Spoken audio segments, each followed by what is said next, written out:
Nous sommes des parents détendus sur RCF Vendée comme chaque semaine grâce au conseil de notre coach parental Emmanuel Mallard. Bonjour Emmanuel. Bonjour Julie, bonjour à tous. Faut-il tout dire à ses enfants ? C'est la question du jour. J'imagine que la réponse c'est ni oui ni non.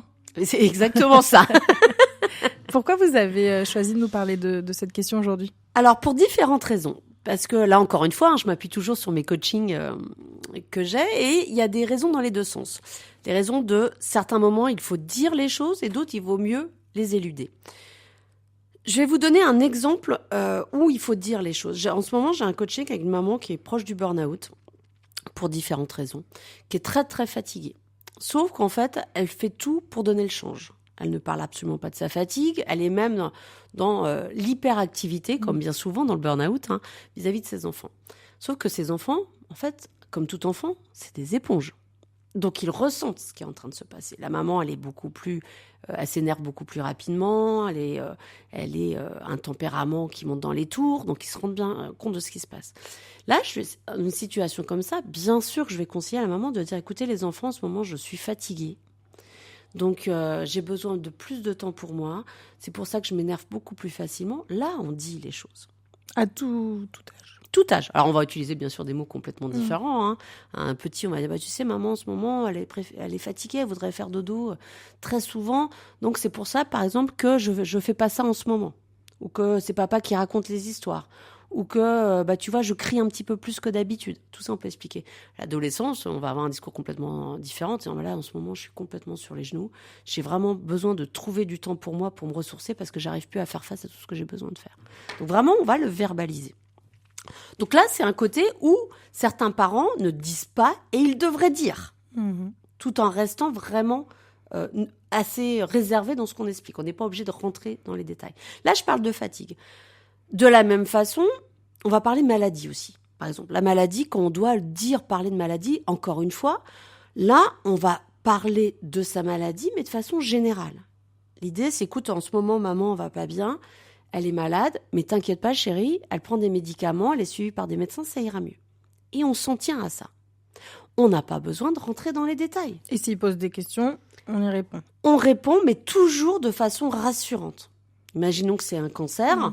On peut très bien dire si l'enfant est plus grand. Tout petit, on va juste dire que c'est une maladie, maman se soigne. Une fois que l'enfant peut comprendre ce que c'est un cancer, on peut très bien dire, écoute, tu sais, maman, voilà, j'ai un cancer, mais t'inquiète pas, je suis soignée, je suis suivie par des bons médecins, on va passer dans un protocole, tatati, tatata. Mais on va pas rentrer dans les détails, d'accord ? On va surtout pas prendre l'enfant comme un confident. À l'inverse, surtout dans mes coachings, ce que j'ai eu où justement il n'est pas bon de tout dire à ses enfants, c'est par exemple, j'ai eu à un moment donné un coaching avec une maman qui avait des gros problèmes professionnels, de relations avec eux. Et souvent elle me disait, oui, comme je disais à ma fille, tatati, tatata. Et sa fille, en fait, elle était en conflit avec elle, mais de façon, un conflit ouvert, où elle se rentrait dedans assez rapidement. Mais je lui dis, mais pourquoi est-ce que vous lui racontez dans les détails tous vos problèmes?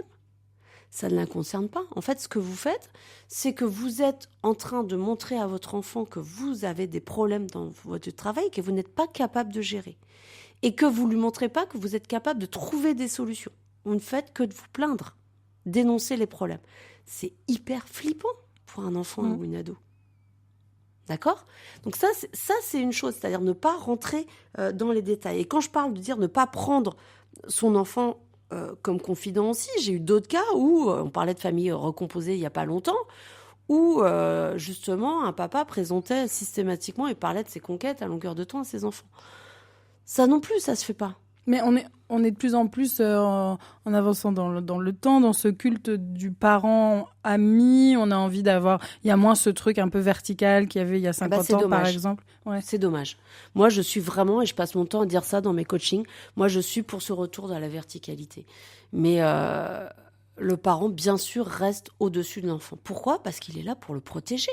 Il est là pour lui créer un environnement qui est agréable à vivre, qui est harmonieux, qui est bienveillant et il est là aussi pour poser le cadre et les règles. L'enfant ne sera jamais un confident. L'enfant ne peut pas être le copain du parent. Quand vous avez des familles qui disent ouais mais moi je sors avec ma fille ou je sors avec mon fils, ça c'est toujours des choses qui me marquent très fort parce que moi je ne me vois pas sortir avec les copains de mes enfants, avec mon enfant et avec ses copains. Parce que moi mes enfants sont grands maintenant. Alors bien sûr exceptionnellement pour un anniversaire pourquoi pas, mais je trouve qu'on a chacun à avoir sa place. L'enfant ne peut pas être le confident du parent, c'est pas possible. Donc ça c'est vraiment des situations dans lesquelles l'enfant on peut pas tout dire. Au-delà de ça, quand je dis qu'on ne peut pas tout dire à ses enfants, c'est par exemple au niveau de l'actualité. On ne va pas rentrer dans les détails. Regardez ce qui se passe à Gaza en ce moment. Vous vous rendez compte comment c'est assez anxiogène, tout ce qui se passe là avec ces enfants qui meurent de faim et tout ce qui est derrière tout ça. Mais on ne peut pas rentrer dans les détails. Mais on va être peut-être obligé d'en parler parce que l'enfant va en entendre parler, peut-être à l'école. Et puis il y a le curseur de l'information, surtout quand il grandit, savoir ce qui se passe un peu dans le monde. Exactement. Mais là, encore une fois, il faut qu'en fait, la vérité qu'on va raconter ne devienne pas un fardeau émotionnel. Il ne faut pas que ça impacte émotionnellement l'enfant plus que ça ne devrait. Vous avez des enfants hypersensibles, si vous les laissez regarder les infos, mais c'est juste une horreur. C'est des enfants qui ne dormiront pas. En fait, on peut très bien imaginer, même avec certains enfants, dire écoute, ce sujet-là, tu as raison, c'est un sujet intéressant, mais tu es encore trop petit pour qu'on en parle. D'accord ? Et on peut repousser, bientôt je t'en parlerai, mais ça, pour l'instant, ça ne te concerne pas. Ou alors, imaginons que vous avez des problèmes d'argent, ça vous travaille, vous avez des dettes. Ben là, encore une fois, on ne va pas rentrer dans les détails. On va juste dire, écoute, tu sais, on a des soucis d'argent en ce moment, mais t'inquiète pas, on travaille avec papa à trouver des solutions pour qu'on s'en sorte. Il faut toujours rassurer l'enfant. On ne s'épanche pas devant un enfant. Donc en fait, on revient presque à l'expression tourner 7 fois sa langue avant de parler dans sa bouche. C'est avant d'avoir une prise de parole avec ses enfants, réfléchir à ce qu'on est en train de délivrer comme... Exactement. Et il y a une phrase qui est intéressante de dire, avant de parler à son enfant, de lui annoncer quelque chose, poser la question, est-ce que c'est utile pour l'enfant, ce que je vais dire ? Ce besoin de transparence totale n'est pas bon. Ah, je ne veux pas dire qu'il faut mentir à son enfant. Je dis juste qu'il faut aussi, parfois, décaler dans le temps, justement, la réponse. Peut-être éluder. Quand on parle sexualité, c'est pareil. La sexualité, elle est pas, on n'a pas besoin d'en parler à un très jeune âge. On peut juste trouver une façon de le dire et rentrer un peu plus dans les détails, justement, plus tard, quand l'enfant grandit. Mais quel est le besoin d'être dans la transparence totale ? Laissons un peu de mystère aux enfants. Laissons également vivre leur vie d'enfant. Préservons-les de tout, en fait, toute cette difficulté qu'on va trouver autour de nous de façon quotidienne. Vous avez vu à quel point les informations sont inquiétantes. C'est angoissant. Donc, ne disons pas tout, mais en même temps, n'éludons pas certaines questions. Parce que il faut encore une fois, je vais revenir à mon fameux balancier, mais trouver cet équilibre entre ce qu'on doit dire. Est-ce qu'on va parler, oui, de la maladie de mamie, mais sans rentrer dans les détails. Est-ce que on sait que, par exemple, il reste plus beaucoup de semaines ou de mois à vivre à mamie. Est-ce qu'on doit vraiment le dire à son enfant ? Est-ce que c'est utile pour lui de savoir qu'il va rester peut-être que 2-3 mois à vivre à mamie ? Est-ce qu'on ne peut pas plutôt l'emmener de façon plus rapprochée, voire rendre visite à sa grand-mère, sans lui dire que ça va être la fin bientôt ? Et on peut préparer l'enfant au fur et à mesure, en fonction, et l'enfant comme ça pourra avoir le déclin de la personne, et ça fera un support à la discussion. Mais là, il y a aussi la vie de mamie qui peut rentrer en jeu. Parfois, ça peut être la grand-mère qui dit « Non, moi, je veux absolument pas que vous en parliez aux enfants. » Et en fait, là, du coup, faut prendre aussi en compte la demande. Exactement. Mais on peut très bien aussi parler de façon générale, sans rentrer dans les détails. Mais n'oublions pas que... alors, c'est pour ça que l'équilibre est difficile à trouver, parce que les tabous, les secrets de famille vont peser de génération en génération. Ça peut faire beaucoup de mal, oui. Exactement. Et en même temps, la transparence totale fait énormément de mal aussi. Donc, trouvons cet équilibre. Moi, je pense qu'il faut vraiment garder ça en tête, c'est qu'est-ce que ça va apporter à mon enfant de savoir ? Est-ce que ça va être utile pour lui ou pas ? Je crois que c'est Socrate qui dit ça, les 3 passoires de Socrate. C'est-à-dire, est-ce que l'information, on peut la justifier ? Est-ce qu'elle va être utile ? Et est-ce qu'elle va servir à la personne qui va la recevoir ? Je me confonds un peu, mais c'est un peu ça. Mais c'est un peu ça qu'on peut se poser, en fait, comme question avant de dire quelque chose à son enfant. Et donc, si par exemple, l'enfant a remarqué que mamie allait pas très bien, on n'avait pas encore abordé le sujet, mais on n'avait pas encore bien choisi les mots. On est dans la voiture, bam, mamie, elle va mourir ou pas? Des fois, on peut être un peu décontenancé par la rapidité de nos enfants. Bah là, on dit la vérité. Bah oui, mamie va mourir. Tout le monde meurt un jour. Ça, on peut déjà commencer par ça. C'est-à-dire que oui, on va faire une affirmation. Par contre, on ne sait pas quand. C'est vrai que par contre, mamie, elle est malade, elle est vieille. Il lui reste beaucoup moins de temps à vivre que moi, par exemple. Et ça, c'est normal, c'est pour toute personne pareil. Mais on ne sait pas quand. Voilà, et on s'en tient à ça.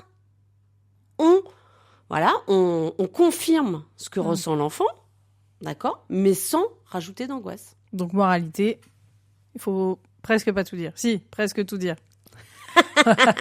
La moralité, c'est que il faut pas qu'il y ait de sujet tabou. Tout sujet peut être abordé, mais pas de la même façon. Et il est tout à fait acceptable de dire à son enfant, écoute, ça, je te l'expliquerai plus tard, tu n'es pas encore en âge de comprendre. Ça, c'est tout à fait acceptable. Par exemple, quand on va parler pornographie, quand on va parler de sujets de sexualité, tout ça, il y a un âge pour tout. C'est en fonction de la maturité de l'enfant. On peut très bien imaginer, lui dire, écoute, ce sujet-là, on en reparlera, il n'y a pas de problème, mais pas tout de suite. On va attendre que tu aies 12 ans, on va attendre, enfin bref, peu importe. Cette idée, c'est de se dire, je t'apporterai la réponse, mais pas tout de suite. De la même façon, la mort, on va valider l'idée que oui, tout le monde meurt, mais pas tout de suite. On va valider que oui, tu as raison, on a des problèmes d'argent, mais on cherche des solutions. On va s'en sortir. C'est, par exemple, si vous prenez la tête avec votre conjoint, c'est de dire, oui, tu as raison, mon lapin, tu nous as entendu nous discuter. C'est vrai qu'en ce moment, on s'entend pas trop, mais tu vois, on cherche des solutions pour que ça aille mieux. Simplement ça. Mais ne rentrons pas dans les détails. Les enfants n'ont pas besoin qu'on rentre dans les détails. Et cette barrière de garder toujours un petit peu son jardin secret, c'est pour toute la vie, même à l'âge adulte? Un enfant de 30 ans avec son père de 50? Moi, je le crois. Moi, je crois qu'on restera toujours le parent de nos enfants et eux-mêmes. C'est comme nous.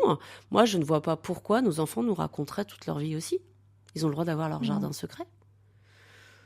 La transparence totale, elle n'est pas bonne, honnêtement. On a tous droit à avoir notre jardin secret. Et ça n'empêche pas une fusion, un amour très sincère. Exactement. Chacun a sa vie. Chacun sa vie. Et l'idée, c'est de trouver des moments ensemble où on le vit bien, on prend du bon temps, on rigole, on s'amuse, on discute, mais on n'est pas obligé du tout de tout partager. On voit bien à l'âge adulte qu'on ne va pas partager de la même façon à des amis, à nos frères et sœurs, à nos parents, à nos enfants. Le partage est différent et c'est OK. En tout cas, réfléchissez à ce que vous disiez à vos enfants. C'est ce qu'on essaye de mettre en lumière aujourd'hui. Merci Emmanuelle Malin, vous êtes vous-même coach parental et on se retrouvera bientôt sur RC Vendée. Merci Julie, à bientôt.